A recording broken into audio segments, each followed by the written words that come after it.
Bonjour à toutes et bienvenue dans cette vidéo de présentation de la double page numéro 2 que vous avez à faire pour mercredi prochain. Alors j'ai vu dans le groupe WhatsApp que vous vous plaignez beaucoup d'avoir tous les devoirs pour le mercredi. Donc bon, aucun problème à ça. S'il y en a qui veulent le rendre pour vendredi, ça ne me pose vraiment aucun problème. Si vous voulez aussi le rendre lundi ou mardi plutôt que mercredi, bon, ben, aucun problème à ça, ça vous arrange et ça m'arrange aussi. Donc n'hésitez pas à rendre plus tôt vos devoirs. Ça, personnellement, ça ne me dérangera pas du tout. Alors, attaquons les exercices. C'est une présentation assez rapide. Dans l'exercice 8, vous avez deux courbes qui correspondent à deux fonctions du second degré, donc de la forme ax carré plus bx plus c. Et on va vous demander dans la première question de déterminer le signe de A et de A'. Alors ça peut un peu perturber, hein, surtout poser en première question. Ce qu'il faut bien identifier, c'est est-ce que la courbe a un maximum ou est-ce qu'elle a un minimum? Et par conséquent, quel est le signe de A? Car on sait que si A est positif, alors la courbe aura un minimum, et si A est négatif, la courbe aura un maximum. Pour le reste, on vous demande tout simplement de compléter un tableau de variation suivant. Bon, il y a juste à savoir lire la courbe. Et pour la question 3, c'est pareil. Je ne m'attarderai pas dessus, ça ne devrait pas poser de problème. Exercice 9, un petit peu plus compliqué, c'est le plus compliqué de la double page. Alors, vous avez une fonction du second degré, normale, on est dans le chapitre, et vous avez son expression qui est moins 2x carré moins x plus c. Alors en fait, on ne sait pas combien vaut le troisième terme c. C'est un peu une deuxième inconnue en plus du x. Alors du coup, le but de l'exercice, ça va être d'identifier combien il vaut, sachant qu'on ne sait pas trop combien c'est, mais on a une courbe. Et sur cette courbe, on va vous demander de déterminer les valeurs de f0, f de 1 et f de 2. Alors par exemple, f de 0, je rappelle que vous allez le trouver ici, hein, c'est quand x est égal à 0, au niveau de la courbe, on est par ici. Donc vous savez que f de 0, c'est égal à 3. Pourquoi? Parce que ici, je suis entre 2 et 4. Alors d'accord, on n'a pas toutes les graduations, mais entre 2 et 4, on va s'affranchir un peu de la précision et on va dire qu'on est à 3. Il vous suffira de faire de même pour f de 1 et f de 2.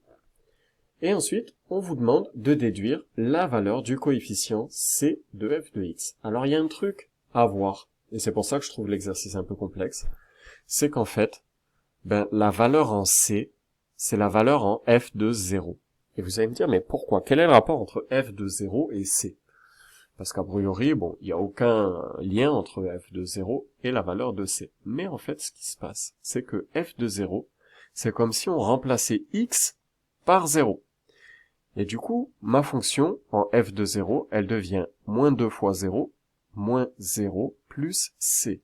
Et en fait, on a donc f de 0 qui est égal à c.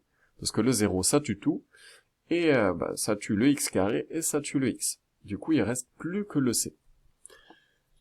Du coup, la valeur que vous aurez réussi à lire en f0, elle est égale à c, tout simplement.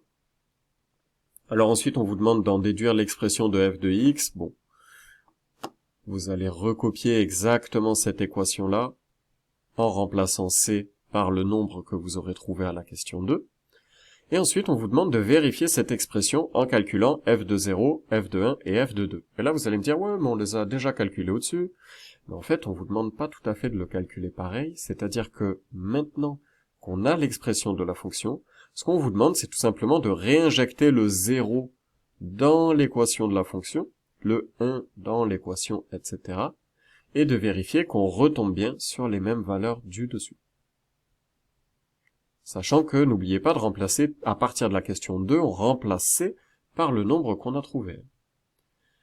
Exercice numéro 10, pas de complexité majeure, hein. Vous avez une équation comme ça, là, une fonction du second degré, pardon, dont l'équation est x carré moins 2x. On vous demande d'identifier les coefficients a, b et c, hein. Donc ça, bon, on a déjà travaillé ça la semaine dernière. Il y a la vidéo de correction, si vous doutez, rejetez-y un coup d'œil, mais normalement ça ne doit pas poser trop de problèmes. On vous demande si la fonction admet un minimum et si oui, pour quelle valeur, donc ça c'est de la lecture sur le graphique, hein.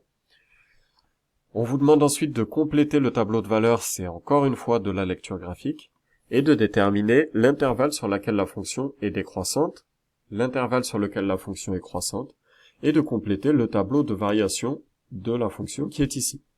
Donc ça, on est vraiment juste sur de la lecture de graphique, pas de problème majeur. L'exercice 11, un petit peu plus compliqué, mais pas infernal. On vous demande si ces fonctions-là, il y en a 4, elles ont un minimum ou un maximum, et si oui, de préciser en quelle valeur de x. Et en fait, il suffit juste d'identifier bien quel est le A, quel est le B, quel est le C. Si le A est positif, on a un minimum, s'il est négatif, on a un maximum, et dans les deux cas, le minimum ou le maximum, il est en x égale moins b sur 2a. Donc, dans les 4 exemples, il vous faut calculer moins b sur 2a.